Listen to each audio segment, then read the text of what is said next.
Bonjour à tous, c'est un plaisir pour moi de vous retrouver une nouvelle fois en vidéo et notamment pour partager une lecture que j'ai adorée. Il s'agit de La Passe Miroir, le tome 1, Les Fiancés de l'hiver, écrit par Christelle Dabos. Il fallait à tout prix que je vous en parle parce que c'est un univers si profond, si riche, si travaillé que je ne pouvais pas ne pas vous en parler en vidéo. Alors, la dernière fois que j'ai ressenti des sentiments aussi passionnés, c'était pour une saga qui s'appelle L'Héritage des Darcer, écrit par Marie Caillé et publié chez Michel Lafon. J'étais ravie à ce moment-là de découvrir qu'en France, nous avions des auteurs aussi talentueux, capables de nous proposer des récits de qualité. Avec Les Fiancés de l'hiver, ça confirme tout le bien que je pensais jusqu'à présent. Nous avons vraiment des auteurs talentueux. Donc Marie Caillé a été l'investigatrice de ces univers fantastiques français. Christelle Dabos est la suivante et ne sera pas la dernière. Je suis convaincue qu'il existe de nombreux auteurs capables de me faire voyager grâce à leurs mots, grâce à leur univers, et je compte bien partir à leur recherche. Toujours est-il que cet univers pour moi est 2 fois plus fort que l'univers de l'héritage des Darcer. Rien n'est comparable dans les idées, dans la manière dont les idées sont exploitées. Mais pour un univers fantastique, en fait celui-ci est pour moi 2 fois plus riche, si profond, si travaillé, tellement bien amené que j'attends désespérément la suite. Lorsque j'ai démarré en fait la lecture, je peux vous confier sans honte que je n'ai absolument rien compris au prologue. C'était qu'un enchaînement de mots qui ne voulaient rien dire pour moi. En même temps, il est lié à l'univers et comme je ne le connaissais pas, que c'était nouveau, je ne pouvais pas ne pas le comprendre. Donc c'était logique, mais sur le coup, on a un peu peur de ne pas réussir à s'immerger totalement en fait dans la lecture, mais je peux vous assurer qu'au bout du premier chapitre, toutes les craintes se sont envolées. Je n'ai même plus pensé au prologue, tellement j'étais absorbée par ce que je lisais. En un claquement de doigts, je me suis retrouvée dans un univers, dans un monde qui avait ses propres codes bien définis, qui offre une multitude d'histoires qui se greffent en fait les unes aux autres, et c'est juste incroyable. Les décors de cet univers sont un appel au dépaysement, à l'évasion. C'est juste magnifique, c'est beau, c'est indescriptible en fait. Il faut le lire pour s'en rendre compte. Chacun aura sa propre façon d'aborder tout ça, sa propre manière de voir. J'ai vu des chroniques qui abordaient le décor comme de l'art. Donc chacun son interprétation, mais je peux vous assurer que c'est juste grandiose. Alors l'auteur a une imagination mais juste débordante. Les descriptions sont très nombreuses, incroyablement précises et enivrantes. Je peux vous assurer que si vous avez peur des descriptions, ici elles sont nécessaires. C'est elles qui donnent le rythme à la lecture. Et sans les descriptions, il n'y aurait pas d'histoire. Alors, je ne sais pas où l'auteur a trouvé ces idées, mais elles sont merveilleusement bien exploitées. C'est une totale réussite. Il est vrai que je pourrais prendre le temps de vous décrire chaque endroit pour vous donner envie, mais en fait, le meilleur moyen, c'est que vous plongez vous-même dans cette lecture pour découvrir en fait toute la richesse de cet univers. Christelle Dabos est une auteure talentueuse que je vous recommande chaudement. Déjà rien que les décors, c'est le premier élément qu'il vous faut découvrir dans cette lecture. Ses idées notamment, mais aussi ses personnages qui vaut le détour. Alors, au sujet des personnages, jusqu'ici, on a l'habitude de voir des héros qui vendent du rêve, qui sont beaux, qui sont limite parfaits. Alors, dans cet univers, c'est absolument pas le cas. Christelle Dabos a voulu en fait se démarquer, en tout cas, je l'interprète comme ça. Elle a voulu apporter sa petite touche personnelle et elle nous offre des anti-héros, c'est-à-dire que ce sont des personnages sur lesquels on ne se retournerait pas de prime abord parce qu'ils ne payent pas de mine du tout. Ophélie, qui est l'héroïne, est une personne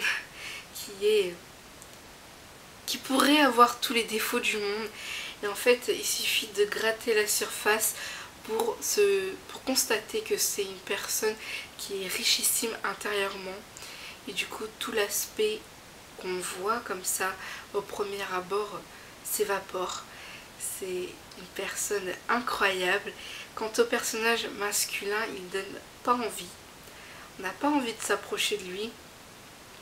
Mais en fait, je suis sûre que si justement on passe au-delà des apparences, il y a quelque chose à percer, un mystère.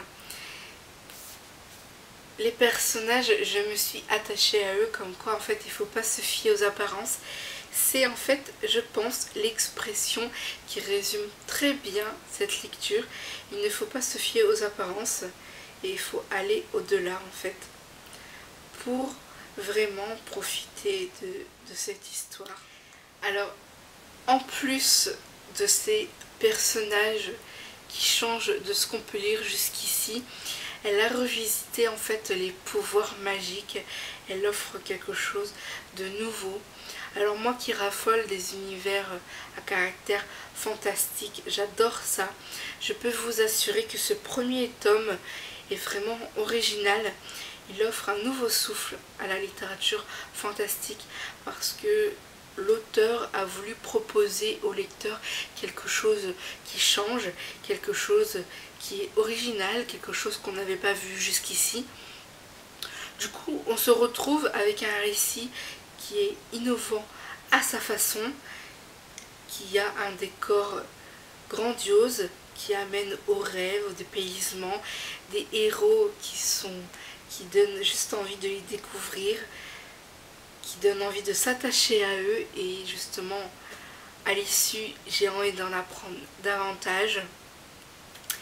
L'histoire est magnifiquement bien écrite, qu'on en redemande, c'est logique.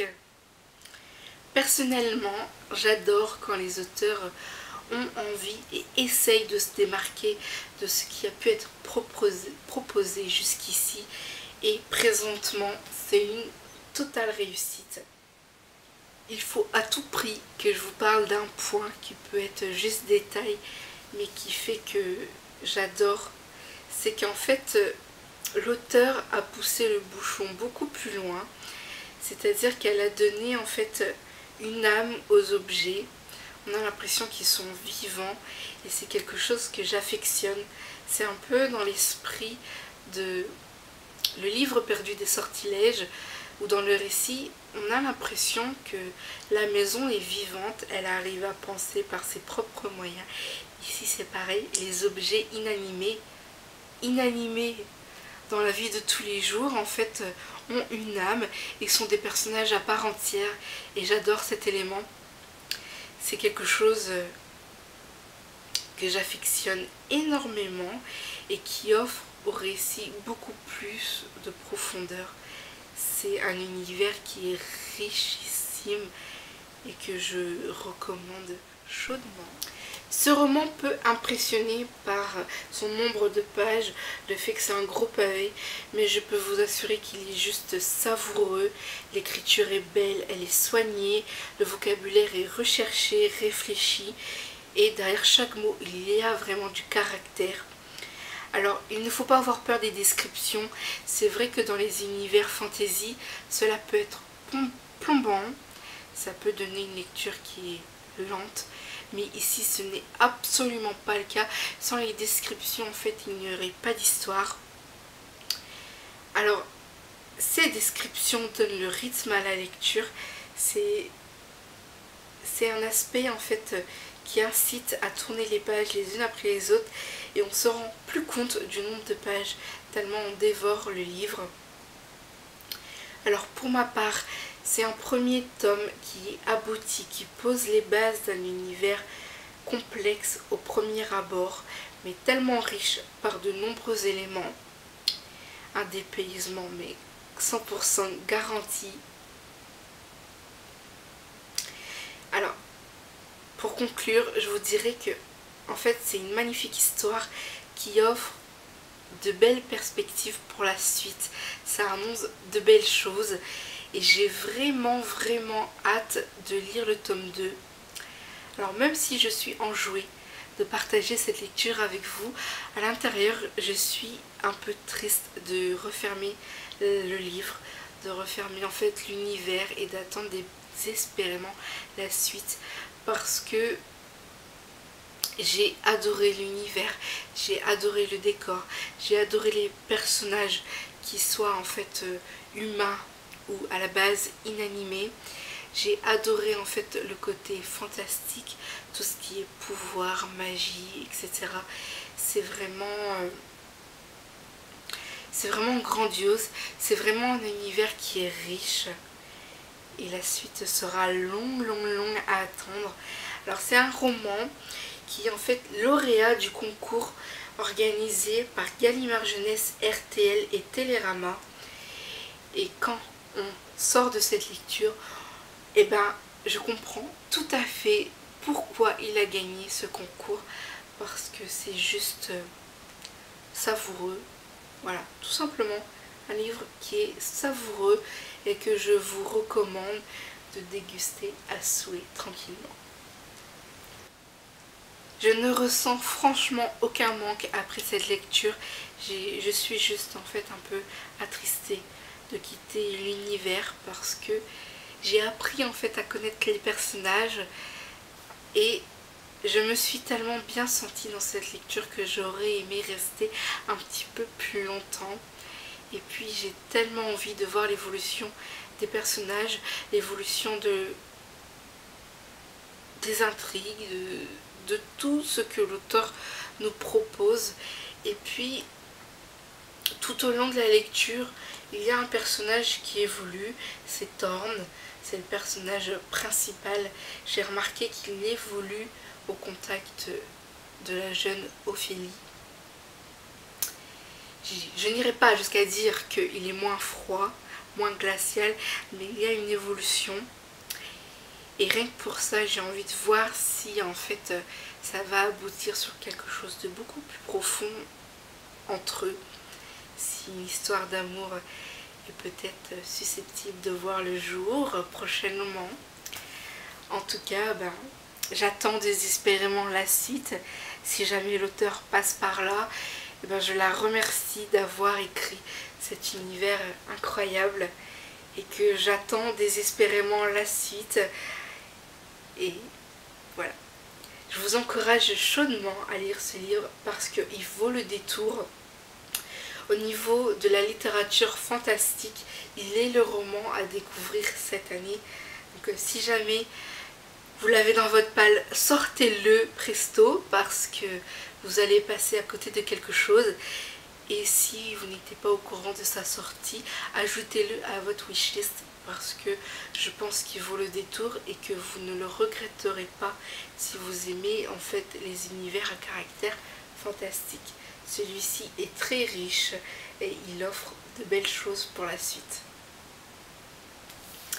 Je vous retrouve très vite, j'espère, avec de nouvelles vidéos et c'est possible de beaux univers à vous présenter. À très bientôt.